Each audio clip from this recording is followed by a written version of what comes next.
Hello, brothers and sisters. This is the Remnant Warrior, and I know you guys, many of you will have already seen this, but I am redoing it because there were quite a few people in the comments complaining with things like, I'm unsubscribed, this is AI nonsense, when all I did was use a voice filter, just like this one. But it was made to sound like someone from New York where Chabad Lubavitch is. It was just to sound more authentic. Not AI. So try to listen to what is said this time because this is the preamble that I'm doing before Odd Man's episode on the Pharisees, Kabbalah, and Talmudic Judaism. So without any further ado, let's get into what the Talmud says about Jesus, Gentiles, and unfortunately children. I believe the Talmud sets the tone for what the religion of Judaism truly is. Why don't we just read the Talmud directly to see what it says? According to Jewish tradition, the Talmud comes from 70 elders, the Sanhedrin, who received the oral tradition at the base of Mount Sinai. After the destruction of the temple in 70 AD, the Jews returned to Babylon in 140 AD. This is the context in which the Babylonian Talmud is written down. The content is essentially volumes and volumes of arguments between rabbis throughout the centuries. Each section begins with what is known as the Mishna, which is the oral tradition that has been written down. There are then lengthy responses and debates to said Mishnah from rabbis, known as the Gemara.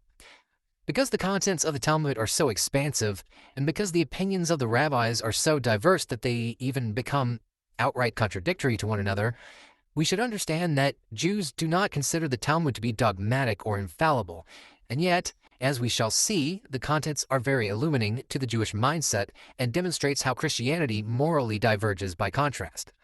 It also provides the context for Jesus' responses to the Pharisees in the Gospels. This is why Christians should know about the contents of this text. My honest reactions to reading portions of the Talmud were A, this is really boring, and B, this is 10 times more legalistic than Catholicism. The Talmud is not some mystical conspiracy text. As I mentioned, 90% of it is arguments between rabbis on how to apply the law in meticulously menial detail for every possible scenario imaginable. I read some of it, so you don't have to. The Talmudic passages in question range from a moderate disapproval of Jesus to outright hatred and blasphemy of him and his mother.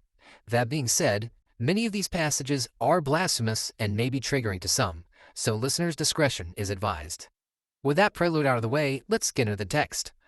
For those who have listened to my interview with Buck Johnson, some of this may sound familiar, but stick with me.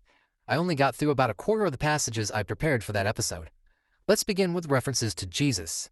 For the sake of brevity, I may abbreviate the quotations from some of these passages just to get through them all, but I will quote where each passage can be found and also include the full text in the Substack article for this episode. The first one, Sanhedrin 43a, verses 20 through 21. Quote, on Passover Eve, they hung the corpse of Jesus the Nazarene after they killed him by way of stoning. And a crier went out before him for 40 days, publicly proclaiming, Jesus the Nazarene is going out to be stoned because he practiced sorcery, enticed people to idol worship, and led the Jewish people astray. Anyone who knows of a reason to acquit him should come forward and teach it on his behalf. And the court did not find a reason to acquit him. And so they stoned him and hung his corpse on Passover Eve. Ula said, and how can you understand this proof? Was Jesus the Nazarene worthy of conducting a search for a reason to acquit him? He was an insider to idol worship, and the merciful one states with regard to an insider to idol worship, neither shall you spare, neither shall you conceal him. Deuteronomy 13:9. Rather, Jesus was different, as he had close ties with the government, and the Gentile authorities were interested in his acquittal. Consequently, the court gave him every opportunity to clear himself so that it would not be claimed that he was falsely convicted. End quote.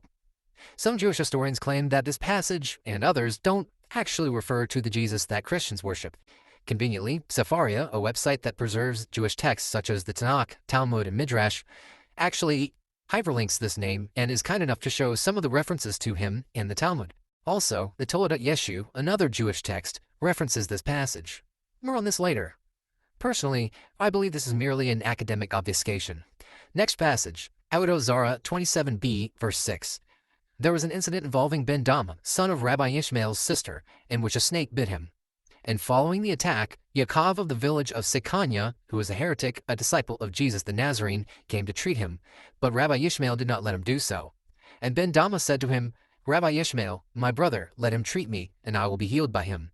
And I will cite a verse from the Torah to prove that accepting medical treatment from a heretic is permitted in this situation. But Ben Dama did not manage to complete the statement before his soul departed from his body and he died. End quote. So this man could have received healing from Jesus, but the Jews forbid it because they viewed Jesus as a, quote, heretic. Next passage, Avodah Zarah 17a, verse 1. Quote, Rabbi Eliezer said to him, Akiva, you are right, as you have reminded me that once I was walking in the upper marketplace of Zippori, and I found a man who was one of the students of Jesus the Nazarene, and his name was Yaakov of Kafar Sekanya. He said to me, it is written in your Torah, you should not bring the payment to a prostitute or the price of a dog into the house of the Lord your God. Deuteronomy 23:19. What is the halakha? Is it permitted to make the payment to a prostitute for services rendered a bathroom for a high priest in the temple? And I said nothing to him in response. End quote. Here the implication is that Jesus is teaching his followers to profit from illicit sexual behavior between a prostitute and a priest. This is consistent with their continual slander that Jesus himself engages in such behavior, as we will see in the next passage, Sotah 47a, verses 13 to 14. Quote, when he came back to Eretz Yisrael, Rabbi Yehoshua arrived at a certain inn. The innkeeper stood before him, honoring him considerably, and overall they accorded him with great honor. Rabbi Yehoshua ben Perea then sat and was praising them by saying, how beautiful is this inn. Jesus the Nazarene, one of his students, said to him, my teacher, but the eyes of the innkeeper's wife are narrow. Rabbi Yehoshua ben Perea then said to him, wicked one, is this what you are engaged in, gazing at women? He brought out 400 shofara and then excommunicated him. Every day Jesus would come before him, but he would not accept his wish to return. One day, Rabbi Yehoshua ben Perea was reciting Shema when Jesus came before him. He intended to accept him on this occasion, so he signaled to him with his hand to wait. Jesus thought he was rejecting him entirely.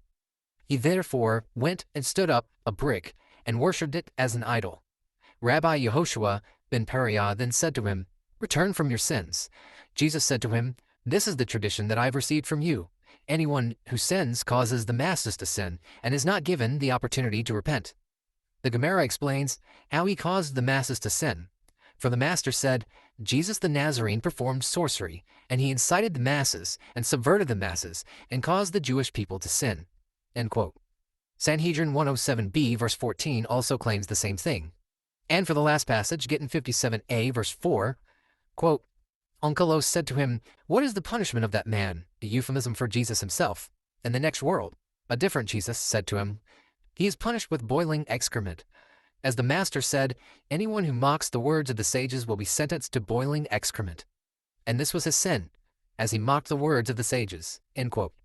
According to the Jewish Encyclopedia article on Jesus, his advice, as he is supposedly burning in hell and boiling excrement, is for people on earth to bless the Jews. Quote, further their well-being, do nothing to their detriment.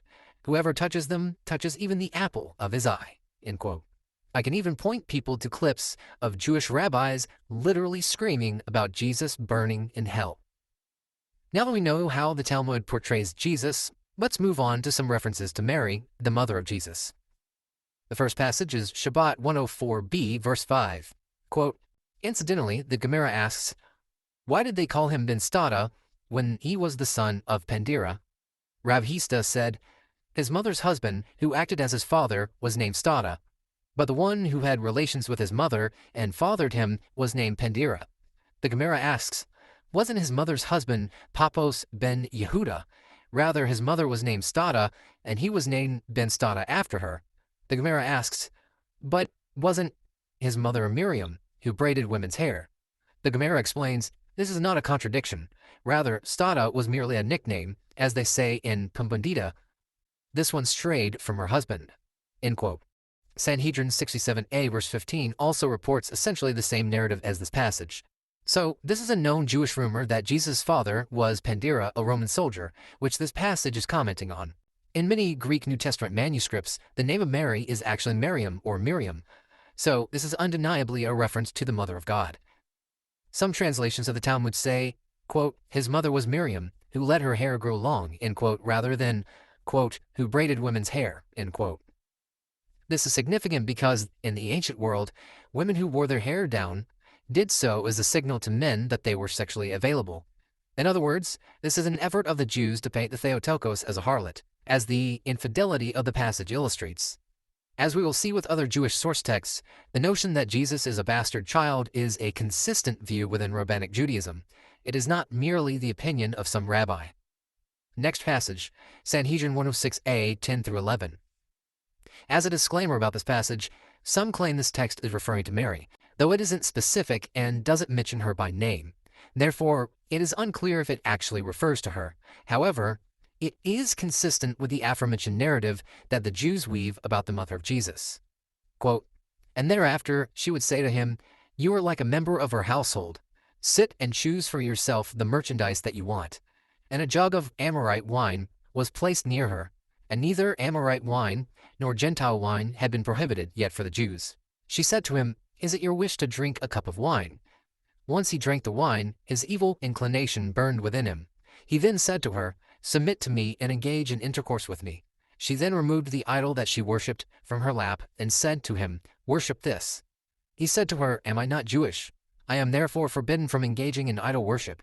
She said to him, and what is your concern?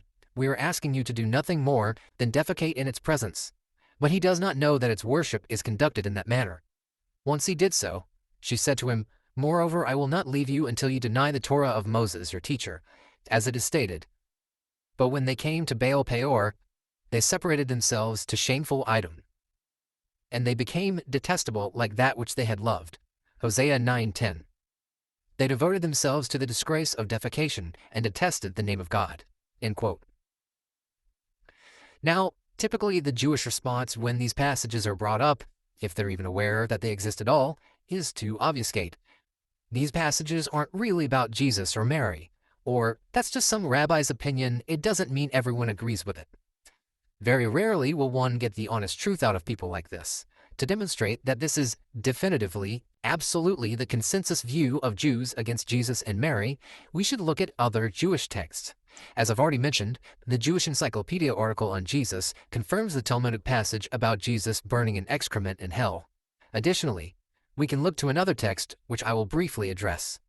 The Torah Yeshu is an anti-Christian Jewish polemical story, likely dated between the late antiquity and the early medieval period.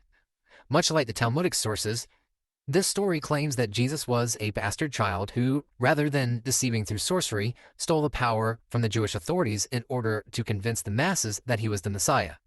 To quote the text, quote, it came to pass that after these things, the wicked one, Jesus, played with the lads outside, as lads together are wont to do. The wicked one angered the lads with his playing. The lads said to him, bastard, son of a minstrel, you think you are the son of Johanan. You are not his son, but the son of Joseph Pandera, who bedded your mother in her minces and sired you, evil begotten by evil. Whereupon hearing these words, the wicked one ran to his house, to his mother, fuming, and let out a great and embittered cry, uttering, Mother, mother, tell me the truth straightway. When I was little, the children used to say that I am a bastard, son of a minstrel, but I thought it a tease. But now the lads, all as one, hoot at me, day in and day out, bastard, son of a minstrel. They tell me that I am the son of Joseph Pandera, who came to you in your minces. End quote. Further, quote, upon Jesus' return from the village, he came to sit in his usual seat. The court rose and hustled him, saying to him thusly, a bastard shall not enter the congregation of the Lord. He said to them, even if it were as you say, I am wiser and more fearful of God than you, and I will not withhold his reproof from you. They answered him, from now on, we shall not heed your words. You shall not even sit amongst us, for you are a bastard. He pleaded with them, but they would not be appeased. And he grew weary and distant on account of their determination, and Jeroboam went astray. End quote. As Jewish author Mika Ahuvia writes, quote, According to some late medieval sources, it was a Jewish custom to read the Toledat Yeshu on Christmas Eve. End quote. Another Jewish writer, Eli Yosef, calls this text, quote, fascinating. It is also worth noting that the former Jewish writer references Talmudic sources in which Jesus is mentioned. So again, it is simply not true that Jesus was never mentioned in the Talmud, as many of the Jews in my comments section insist. As for how exactly Jesus convinced so many people that he was the Messiah, Yosef summarizes the narrative of the Toledat Yeshu. Quote, it relates that the foundation stone upon which the world was established, which is hidden under the foundations of the temple, is inscribed with the ineffable name. This name is the most closely guarded secret of Judaism, an extremely powerful means by which someone can work miracles and harness the forces of nature. The rabbis worried that the ineffable name might be stolen and become a devastating force in the wrong hands. Therefore, they devised a way to erase the memory of anyone seeking to memorize the secret of divine holiness, and to spirit it away to some location outside of the holy precincts. Jesus, upon being banished from Jewish society, decided to avenge himself. He entered the holy precincts, inscribed the ineffable name on parchment, and made an incision on his thigh, stuck the parchment into the cut, closed the wound, and left, with no one the wiser. This way, even though he forgot the name that he tried to memorize, upon returning home, he removed the parchment from his flesh, and thereby deceived the sages of Israel. Now, with the ineffable name in hand, he could use it to work the miracles that would be described in the New Testament, the ones that won him the admiration of the masses and inspired their belief that he was the Messiah and Son of God. End quote. Now that we understand the extent to which rabbinic Jews view Jesus and Mary, one might wonder, what do they think about Gentiles? Fortunately for us, the Talmud has a plethora of passages on this topic to review on this subject. Again, I will be abbreviating these passages for the sake of time, but the full passages will be listed in the Substack article. Point number 1. Jews are allowed to deceive Gentiles, steal from them, and cannot do business with Christians.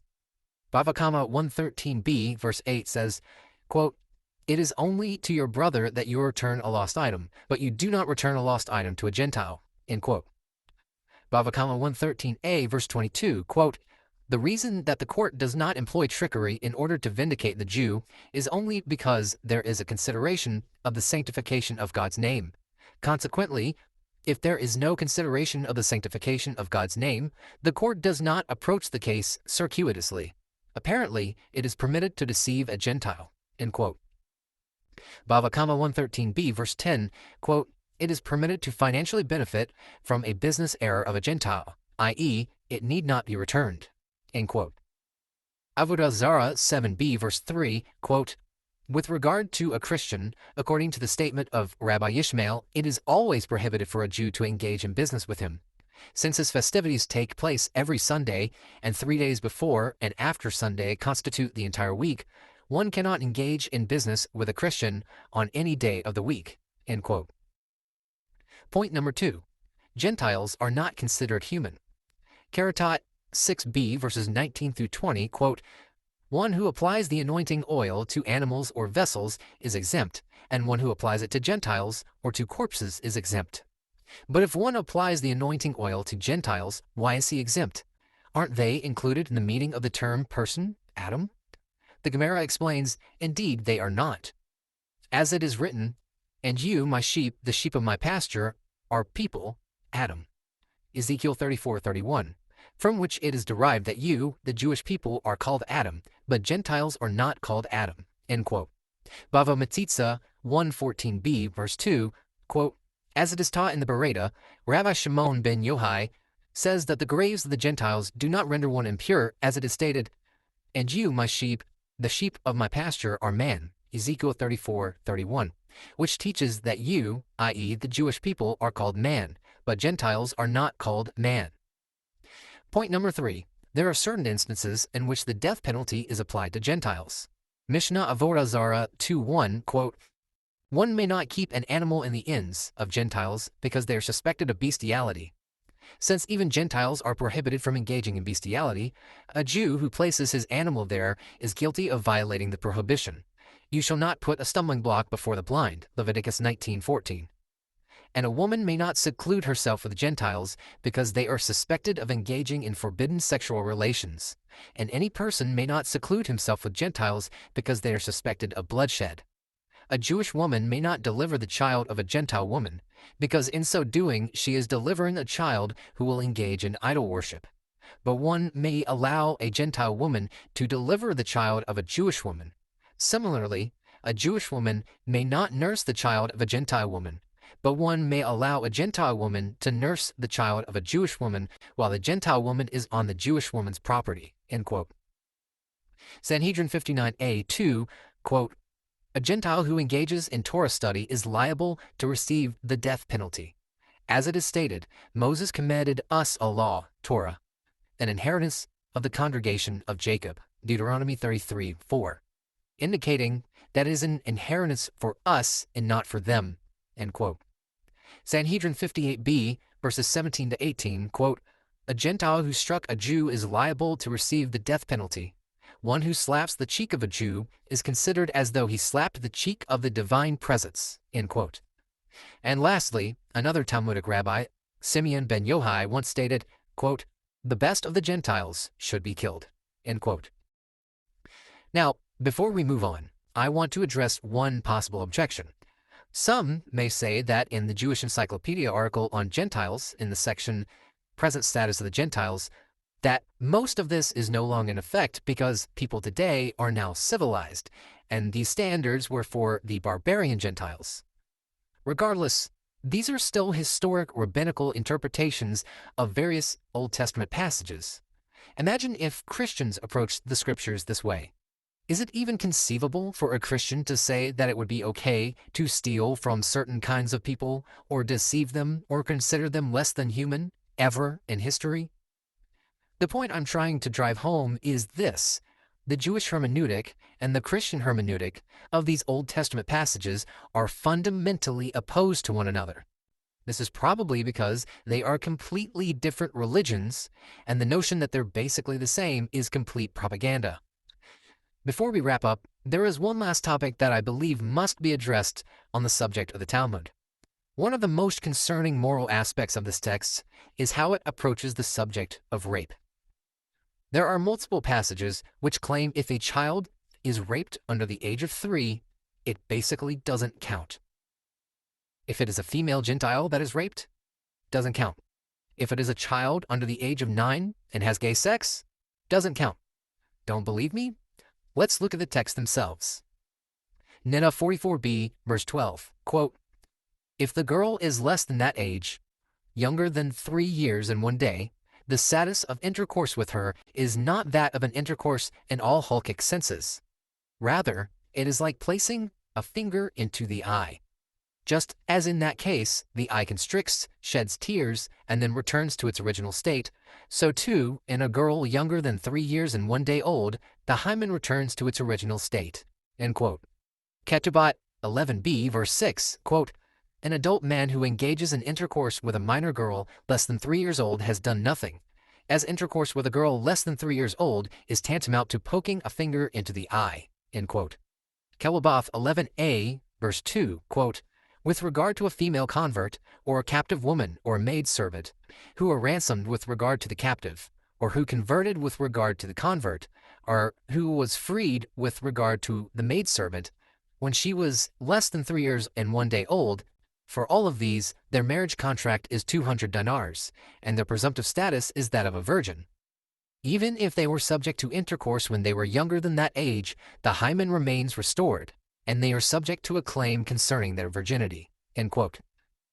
Sanhedrin 54b, verse 21, quote, "If a child who is less than 9 years old engages in homosexual intercourse passively, the one who engages in intercourse with him is not liable." End quote. Sanhedrin 52b, verse 23, Leviticus chapter 20, verse 10 states, "And a man who commits adultery with another man's wife, even he who commits adultery with his neighbor's wife, both the adulterer and the adulteress shall be put to death."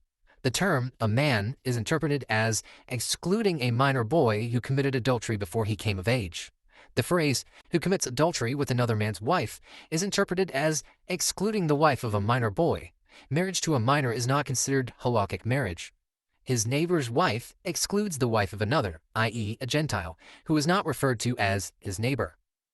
Yevamot 60b, verses 6 through 7. Quote, Rabbi Shimon ben Yochai says, a female convert who converted when she was less than 3 years and 1 day old is permitted to marry into the priesthood, as it is stated. But all the women children that have not known man by lying with him, keep alive for yourselves. Numbers 31, verse 18.